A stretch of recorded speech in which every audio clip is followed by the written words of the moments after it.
The Sports Ball Stuff podcast is brought to you by The Goddamn Sauce. Go to thegdsauce.com for details to order all the sauces to replace your ordinary condiments. Pulpery Media presents Sports Ball Stuff with your hosts, Brock and Ben. This is where we discuss the major sports stories that intrigue us and the little stories that enrage us. It begins. Well, I was at my favorite thing I saw on TikTok today was, and there's variations of it, but the dude was like, 162 game season, you live and die with every fucking game, and he's like, no other fan base could fucking take that. Like, Nope. My favorite one is it's baseball season. Now I get to let my favorite one baseball team ruin my life. Everything, yeah. Until the fall. This one I thought was even more accurate because it's particularly the beginning of the season. 162. Yeah, and you go through that, pining over every little bit of minutia. Yeah. And you say probably closest, and that's because of all the tournaments and cups and shit like that. Is Proper football. Yeah. But imagine if Saints fans had to go 162 games a year. This city would have burned down again 30 years ago. Yeah. And the Spanish couldn't save it. Correct. Nobody could. If it's happened before, it will happen again. It will be the Saints' fault. Right. Although the stadium held up for the curb stomping that was the Eagles Chiefs. Man. I'm telling you, I swear to you. Nick Sirianni said, if it ain't close, they can't cheat us. And they went out there and went, okay, and chose violence. Well, and, give it up to particularly the defensive coordinator who they had Mahomes' number. And they only rushed 4. Yeah. Imagine that, a Super Bowl champion with the best offensive and defensive line. Yeah. God. But KC's whole thing was, and as you heard Brady and Burkhardt say over and over again, exotic plays and shit like that. Timing. It's like 1, 2, 3, he gets it out. If I heard he gets it out quick one more time, I was starting to twitch with he gets it out quick, so he needs to get it out. He can't. Or Tom Brady going, I'm just watching his feet. He's not comfortable in there. Look at his feet. Well, it's again, to be honest, when we're talking about scripted dynamics, there's always cliches, and like the same cliche happened here, which was the team that everybody thought can adapt to everything. What's the one thing they didn't do the entire game? Adapt. You can't adapt to getting run over. Well, by 4 defensive linemen. And was it at the end of the first half, the Chiefs only had 4 rushes. They had 35 yards total. Right. And so they're not working the balance of the game. And I'll give that to the Eagles. We had more total yards in the first half. And even though the Eagles realized that the Chiefs were planning on stifling Saquon. Yeah. The Eagles still ran them, and Saquon was totally happy with that. Why? Because I'm getting a motherfucking ring at the end. He got 47 yards. Yeah. They went cool. Because guess what? We still have fucking superstars on wide receivers. And he's also... And Saquon is still the hero of the whole season. Well, yeah. Even if he's not in that one game. Well, they're not there without him. Well, let's be honest. And I'll give it to, A, correct, and B... Eagles fans, at least, are have been around long enough to where they know, if he doesn't carry the ball, or get those many handoffs, 20 touches or whatever. Yeah. Jalen Hurts can't drop dimes where he needed to. The knockout blow was a play action pass because it was after a turnover, and you're thinking, okay, they're up 27 or whatever, 3. They're not going to take a shot here. And sure enough, play action pass touchdown. That's some Sean Payton shit. Or it also has some greatest show on turf. Where it's it's an all go and everybody bit on the fake handoff. Yeah, like you would do to Marshall Faulk. and then you got Ricky Prohl or Torrey Holt down the and field. it was there's a video of Nick Sirianni going, okay, if we score this, the game's over. Yeah. Call the play. Who, by the way, is now our head coach, but we'll get into that in a little bit. I still don't understand how I feel about Sean Payton 2.0, because that's basically what this is. Go find your Drew Brees.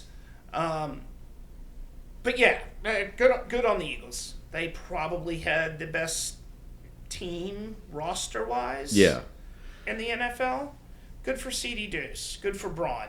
Good for Cooper DeJean on his birthday. Not just, I mean, even as much as we want to hate on them, like, there's not a bunch of dudes on the Chiefs that I hate. But again, but I will say this is that I'm really glad, again, someone like Jalen Hurts, and I'm going to go like totally woke on this, but Jalen Hurts, who when they were like, all right, how do you feel about Donald Trump attending the game? He's like, the man can do whatever he wants. I'm focused on winning.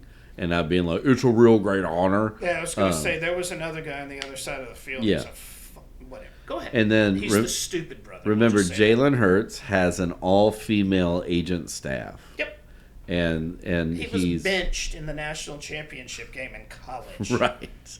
And then transferred. Yeah. But this man won a national championship, has a Heisman Trophy, and won the Super Bowl. Yeah. One of a handful of people. 6? 4, I think. So he's 5? No, I think he's the 4th.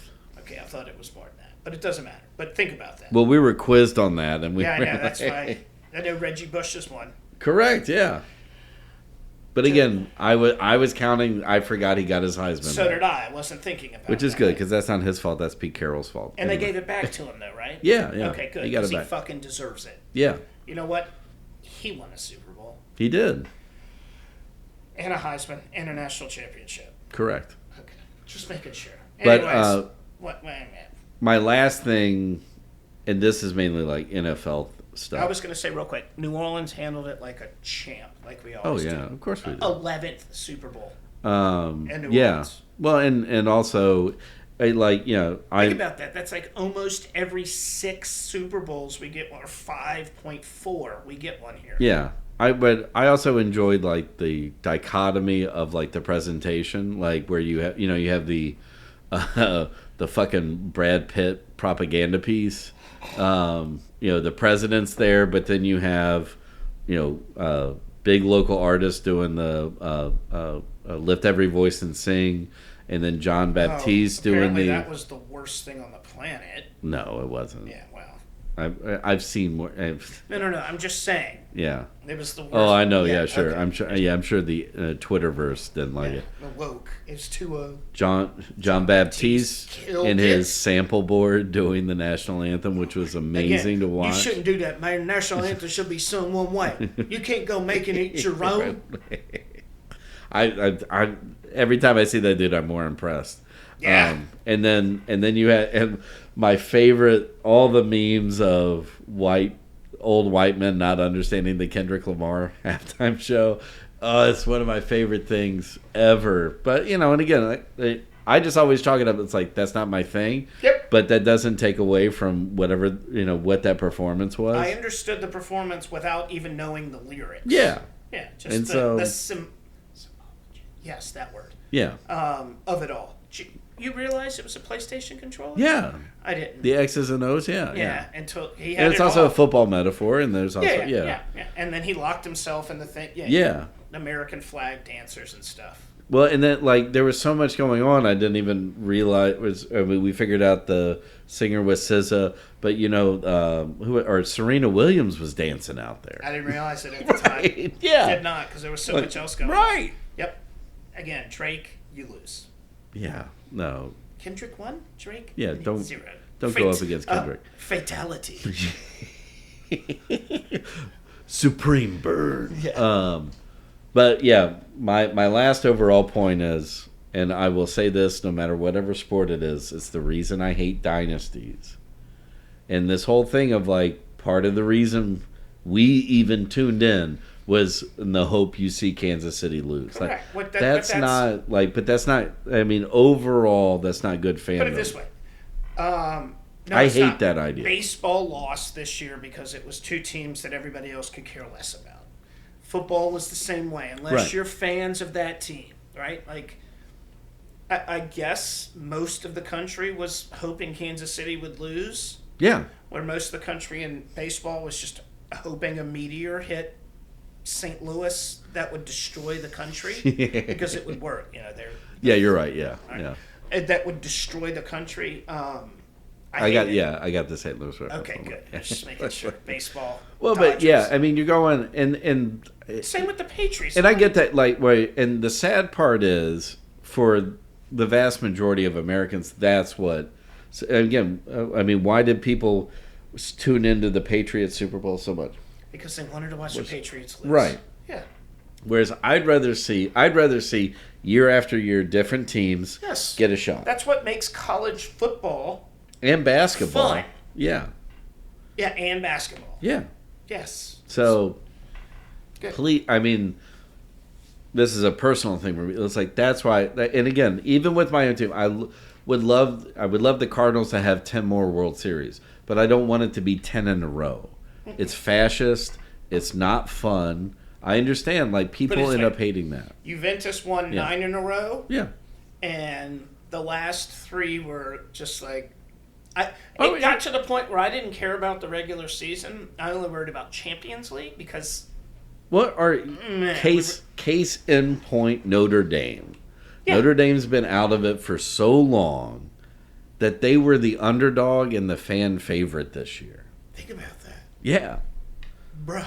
What is supposed to were be the- a perennial they were contender. They were the Cowboys back in the day. Yes. Everybody Hated them unless you- people were Michigan fans over Notre Dame fans. Right. Yeah, well, again, you live long enough. Right. There you go. It has happened before. It shall happen again.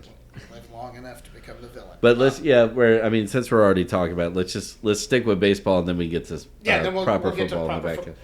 Okay, real quick. I I'm actually, yeah. I have no idea who the Saints head coach is, so I have no Kellen Moore, frame right? of reference. He was the offensive coordinator. Again, I look at him as Sean Payton, So, Sean Payton 2.0. Don't You care. will remember him a little bit because not a cup of coffee, but several years ago. I mean, this Is guy's he our wide receiver coach? no. He was the starting quarterback at Boise State when Boise State started their undefeated Oh, runs. really? Yeah. But he was a Great 3-star guy, but he was he put up amazing stats at Boise State, but because they were back then they were a minor, Yeah. and so that nobody considered them. So he knows his X's and O's. It's Well, let's hope so. and so far it looks like I mean Can he work with the salary cap? that's yet to be seen. Oh, go ahead, and I'm going to tell you a quote I saw from Mickey Loomis. But at least right now, I mean, he's got the list of people that they're saying of could be the DC and the offensive coordinator, all these former head coaches and stuff like that. Well, Yeah, the you know play how. caller. Yeah, He'll be Sean Payton. yeah. He needs a Pete Carmichael. But after the Super Bowl, And a Drew Brees. I'm not terrified by the decision. No, me either. Other than But what was the Mickey Loomis thing? he's not as worried about the salary cap as the rest of the world, and it's not as big of a deal, and he's confident that we can get under it and still maintain a competitive team. I paraphrased all that, but that's basically what he said. Bullet points here: number 1, and then number 2 for Gail Benson. Number 1, fire Mickey Loomis. Find somebody else. Number 2, sell the team before any other bullshit happens. And number 3, please don't be in the press box with Donald Trump and his family. Come on, have a look. Or don't be standing next to a priest. In the box. It was she went villain bingo and made it all. It's Yeah. priest, Donald Trump, Yeah. his disgusting Cover-ups, yeah. The following segment has been brought to you by The Goddamn Sauce. Go to thegdsauce.com for details to order all the sauces to replace your ordinary condiments. The Sports Ball Podcast is a production of Pulpery Media, produced and edited by Ben Grimion, marketing by Brock Ryder, graphic design by Beck Ryder and Ben Grimion, music by the Heisenberg Compensators.